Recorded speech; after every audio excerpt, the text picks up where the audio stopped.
آیت اللہ بہجت کے متعلق یہ بات کہی جاتی ہے کہ وہ ویسے تو ہمارے سارے علماء، فقہا، مجتہدین وغیرہ وہ عبادات کے اندر بہت رغبت رکھتے ہیں اور اپنا ایک دن کے خاص اوقات عبادات کے اندر بھی گزارتے ہیں، لیکن آیت اللہ بہجت ان میں ذرا ایک نمایاں سا ایک نام جن کے متعلق زیادہ چیزیں ڈاکومنٹ ہو گئی ہیں، تو وہ کثرت کے ساتھ صلوات خاص طور پر، لیکن کہا جاتا ہے دعائیں، اذکار، زیارات اس کو اور تعقیبات اس کو بہت کثرت کے ساتھ انجام دینے والے تھے، جس میں خاص طور پر درود کی کثرت بہت زیادہ ہوتی تھی۔ آج بہت سارے ان کے اقوال سے درود سے متعلق بھی آپ کی خدمت میں پیش کیے جائیں گے کہ آقا بہجت کس طرح سے یہ چیزیں لوگوں کو بتاتے تھے۔ ان سے ایک دفعہ کسی نے پوچھا کہ آخر حضرت حجت سے ملاقات کا طریقہ کار کیا ہے؟ اللہم صل علی محمد وعلی محمد۔ تو انہوں نے فرمایا کہ حضرت حجت کی اگر کسی شخص کو زیارت کرنی ہے تو وہ 3 اعمال کو انجام دے۔ ان میں ایک تو ہے کہ وہ حضرت حجت کے ظہور کی دعا کرے، اللہم عجل لولیک الفرج، کم سے کم اتنا بھی وہ اپنے نمازوں کے قنوت کے اندر اس کو ایڈ کر لے، اور کوئی قنوت ایسا نہ ہو جو اس کے بعد آپ چاہیں دعا پڑھیں، لیکن اللہم عجل لولیک الفرج والی دعا یہ تو ضرور۔ تو پہلی چیز تو فرماتے ہیں کہ آپ جتنا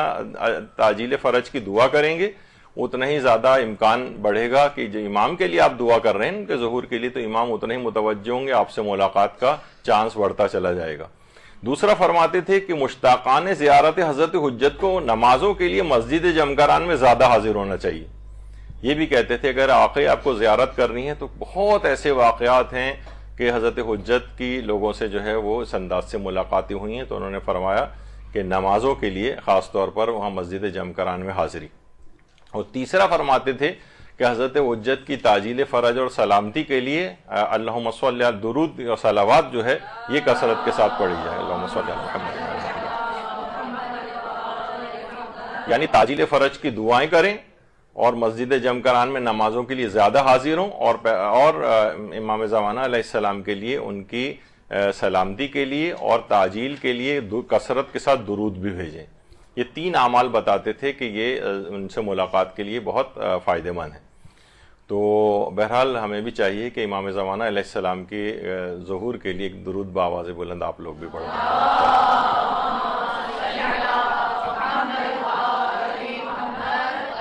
تو یہی باتیں لوگ آ کے جب کہتے تھے کہ ہم بہت مشتاق ہیں حضرت حجت کی زیارت کے لیے، کیا کریں؟ تو آقا بہجت یہی 3 اعمال اس کو بتایا کرتے تھے۔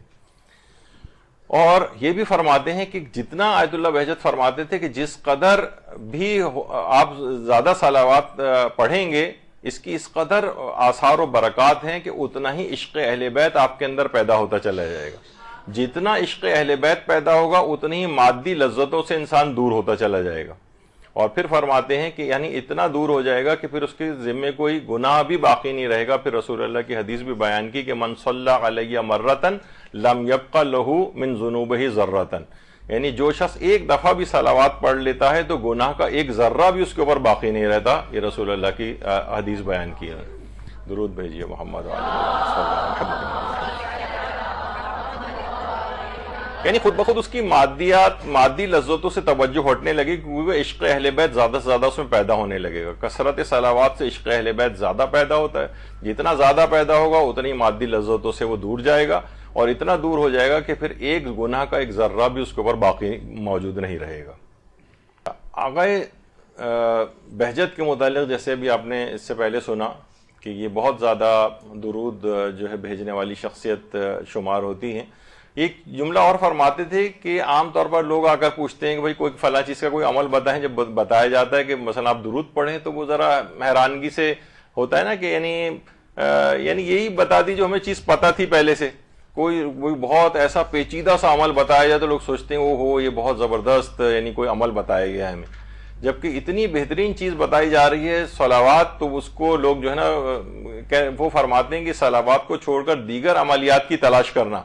ایسے ہی ہے جیسے آپ نا دریا موجود ہے اور آپ حوض اور تالاب سے جو ہے وہ استفادہ کر رہے ہیں۔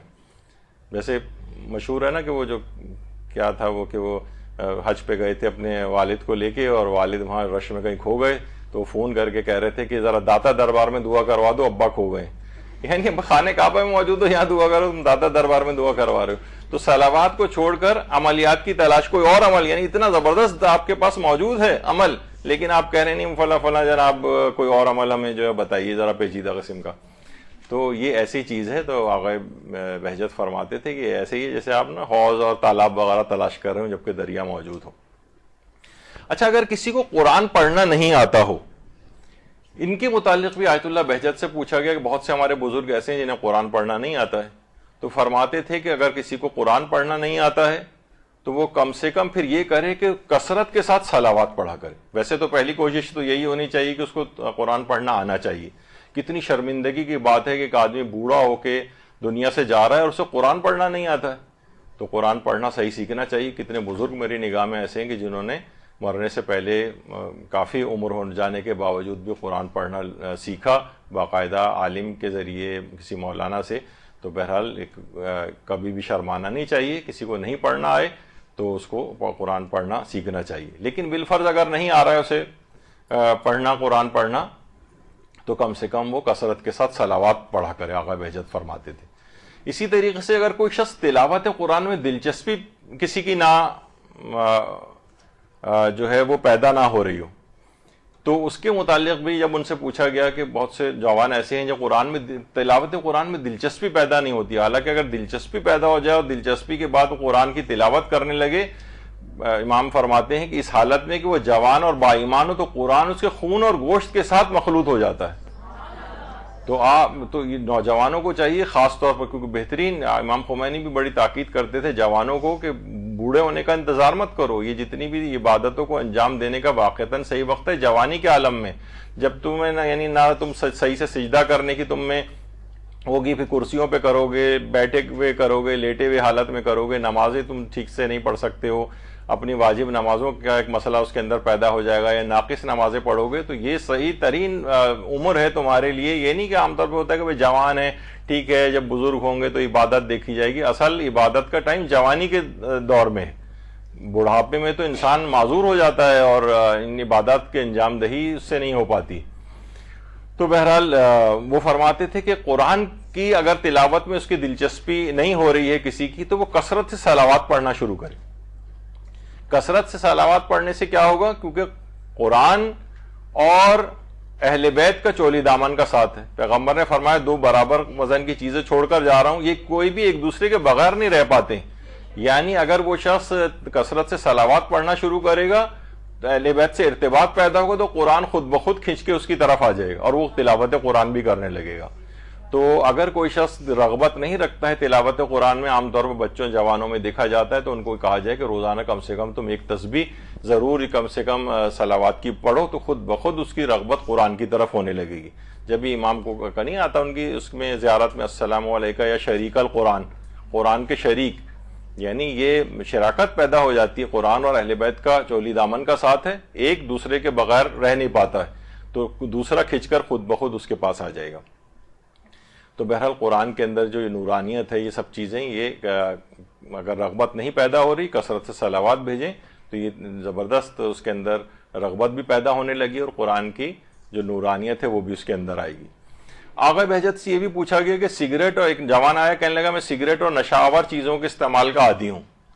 میں اس کو چھٹکارا کے لیے کیا کروں, مجھے شک اور وسواس بھی بہت ہوتے ہیں. تو اس کے متعلق بھی انہوں نے کہا کہ یہ سگریٹ اور نشہ آور جو بھی چیزیں ہیں, کسی کو پان کی عادت ہے, کسی کو کسی طرح کی عادت ہے, تو وہ فرماتے ہیں کہ تم کثرت کے ساتھ درود پڑھنا شروع کرو. اور فرماتے تھے کہ اس کے اندر درود کے اندر صلاحیت اس بات کی, اس میں ایسے اثرات ہیں کہ عشق اہل بیت پیدا کرتا ہے, اور جب یہ عشق آ جاتا ہے تو یہ تمام تلذذ مادیات, جو یہ مادی لذتیں ہی تو ہیں, سگریٹ پان اور یہ ان چیزوں نشوں کے عادی ہونا, یہ خود بخود تمہارے جو ہے اندر سے یہ چیزیں مادی چیزیں نکل جائیں گی, ان کی تلذذ نکل جائے گا, کیونکہ عشق اہل بیت پیدا ہوتا ہے کثرت صلوات سے, جو خود بخود اس بات کا سبب بنتا ہے کہ آپ کے اندر سے مادی لذتیں نکل جائیں.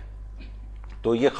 صلوات کے اندر بڑی خصوصیت ہے. آیت اللہ کیونکہ میں نے کہا تھا نا کہ آیت اللہ بہجت نے صلوات کے متعلق کافی باتیں ارشاد فرمائی ہیں. ان سے پوچھا گیا کہ تفریج امور معنویہ اور مادیہ, یعنی جو مشکلات ہوتی ہیں مادی امور میں ہمارے, ہم عام ڈے ٹو ڈے لائف کے اندر معنوی جو زندگی ہے اس کے اندر ہم اطاعت میں آگے نہیں بڑھتے, گناہ ہم سے ہو جاتے ہیں, اس میں کون سا ایسا عمل انجام دیں کہ جو کہ ہمیں بہت زیادہ فائدہ پہنچانے والا ہو کہ ہم بہت جلدی ان مادی مشکلات اور معنوی مشکلات سے نکل جائیں، تو انہوں نے فرمایا کہ اعتقاد کامل کے ساتھ کثرت کے ساتھ محمد و آل محمد پر صلوات بھیجا کرو۔ اللہم صلی علی محمد و آل محمد۔ اور پھر ان کی وصیتوں میں سے ایک یہ بھی ہے کہ ان سے پوچھا گیا کہ اللہ کی طرف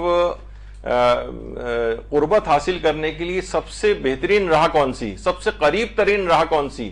تو انہوں نے جواب دیا کہ محمد و آل محمد پر صلوات بھیجنا یہ اللہ سے سب سے زیادہ آسان اور قریب ترین اللہ سے قریب کرنے والا یہ عمل ہے۔ انسان کثرت کے ساتھ صلوات بھیجے۔ پھر انہوں نے یہ بھی بات کہی کہ ان سے پوچھا گیا کہ مجھے غصہ بہت آتا ہے تو کیا کروں؟ آیت اللہ بہجت نے فرمایا کامل عقیدے کے ساتھ زیادہ سے زیادہ درود پڑھا کرو، غصہ بھی تمہارا کم ہو جائے گا۔ تو یعنی آپ نے دیکھا ہر چیز کے اندر درود کے ایسے ایسے فضائل اور چیزیں، ہماری ڈے ٹو ڈے جو لائف ہے اس کے اندر کتنی بھی ہماری مشکلات، پریشانیاں، ہماری عادتیں، ہمارے برے اعمال اور افکار، ان سب کا دفعہ درود کے ذریعے ممکن ہے۔ اور فرماتے تھے کہ مختصر ترین دعا جو کہ تاثیرات کبیرہ رکھتی، بہت بڑی تاثیر رکھتی ہے، وہ ہے محمد و آل محمد پر صلوات بھیجنا کہ اللہم صلی علی محمد، کہ مختصر ترین ہے لیکن جو ہے بہت بڑی تاثیرات رکھتی۔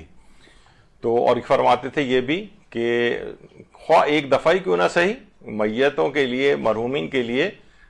ایک صرف صلوات بھی اگر پڑھ کر ان کو ہدیہ کر دی جائے تو نامعلوم کس قدر یہ معنویت رکھتی ہے، اللہ ہی بہتر جانتا ہے کہ اس کو وہ صرف ایک صلوات کیا فائدہ پہنچائے گی مرحوم کو، ان کے لیے الگ۔ اسی طریقے سے مثلا آیت اللہ بہجت فرماتے تھے ایک مداح جو کہ درود محمد و آل محمد کے جو کلام وغیرہ پڑھتے ہیں،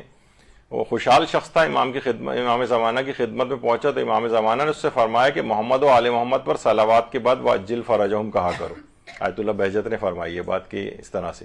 یعنی خدایا امام کے ظہور میں جلدی فرما، لیکن وہ فرماتے ہیں کہ اس میں سنجیدگی کے آثار ہونا چاہیے، یعنی ایسا نہ ہو کہ بس وَعَجِّلْ فَرَجَهُمْ ایسی زبانی طور پر ہم نے ایک جملہ رٹ لیا ہے بس اس کو پڑھے چلے جا رہے ہیں، نہیں، سوچ سمجھ کے اور اس کے آثار بھی ہونے چاہیے اس کے اندر۔